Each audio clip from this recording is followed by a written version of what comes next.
Hey, Joe Gilder here from Home Studio Corner. In the last video, I showed you this dual pan plugin that comes with Studio One that allows you to adjust the width of a stereo track quickly and easily to take it from being super wide down to maybe more narrow, if that's what your mix calls for. There's another similar plugin available that's called Binaural Pan. So you'll see there's dual pan here and binaural pan over here. Now, binaural pan, I'll drag it onto this track. It is essentially a lot the same deal. Right? As soon as it comes up, it allows you to adjust the width. But what's interesting and different, two things that are different about Binaural Pan. One, there's a mono button. So if you have tracks, for example, a stereo piano track that was recorded with two microphones, but you know that you just want to make it mono because you want to just pan everything to one side, you can drop this track on there, click mono, put this plug in on the track, and now it is a mono track. And it's got both signals panned right up the middle. Now you have the option of using this to do your panning, or you can use the actual track panning to do that as well. And it will keep everything together in mono wherever you want to put it in the stereo spectrum. The other cool thing, so this is my mono button. So if I have a bunch of tracks in a mix, let's say a bunch of synth tracks, and they're all in stereo, I don't need that many stereo synths. It starts to sound mono anyway. So if I'm going to pan a couple of them left and right, I want to make sure I get all the information. Because let's say it's an arpeggiated synth part, and it's got a cool thing happening on the left channel and a cool thing happening on the right channel. Well, depending on how the panners work, if you just pan it to the left, you might only hear the left side part, and you won't hear the right. But you like both parts to be present in the left channel. Simple way to do that is to simply put the binaural pan plug-in on the track, click the mono button, now you can pan and everything will be together. The other way I like to use this is for width. Now, the dual pan plugin will do width for you, but it'll only take the maximum width and bring it down. But what if you want to make something sound wider than it actually is? Well, that's where binaural pan can come in. Now, this is typically something I don't do very much. Occasionally during mastering, I'll do something like this. But this allows me to basically use some crazy voodoo processing to take something and make it sound even wider than it already is. So I'll do it here on my main mix just so you can hear what happens.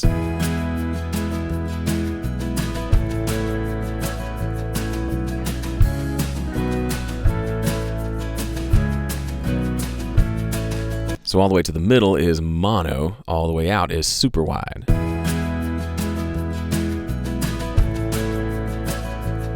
So on headphones, it's hard to hear. On speakers, you hear it a little bit more. This was way over the top, but it's using various kind of algorithms and phase things to create a sense of width there. Now, during mastering, sometimes mastering engineers will try to widen things out a little bit. Typically, we're talking about a few percentage points, not something crazy like 200%. But it's there and available to you to mess around with to try to get some extra width out of something.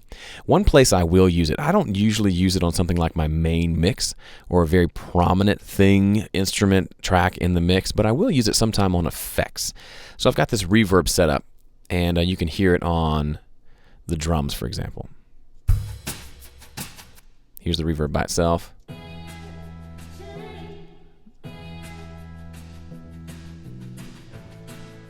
Just a basic room reverb, right?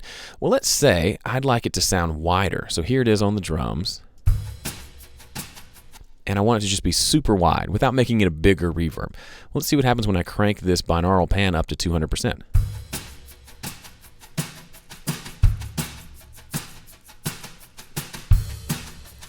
Pretty cool, right? It spread it out. It almost cleared out the middle, and now the reverb is more on the sides. Now, because this is going to be, in the mix with everything else, we're not going to get any weird phasing issues. It's a reverb, right? It's buried in the mix anyway, but we get a little extra width out of it without having to make it a big, long reverb with a huge, long tail. Here's what that sounds like in the mix.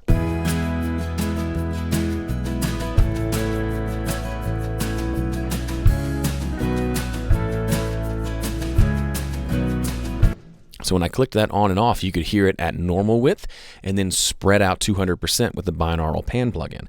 And it did a couple of things. It's interesting how it made the reverb seem a little bit louder and also kind of cleared out the middle, which is where a lot of the muddiness can happen in a mix. So if you've got a lot of effects that seem to be muddying things up, sometimes using a binaural pan will thin the sound out while also giving it more width. Now, if we listen to everything here in mono, let's see what happens if it changes, if it helps out our muddiness in our mono mix. Now, this mix isn't finished, but it's close. So here's what it is without the binaural pan.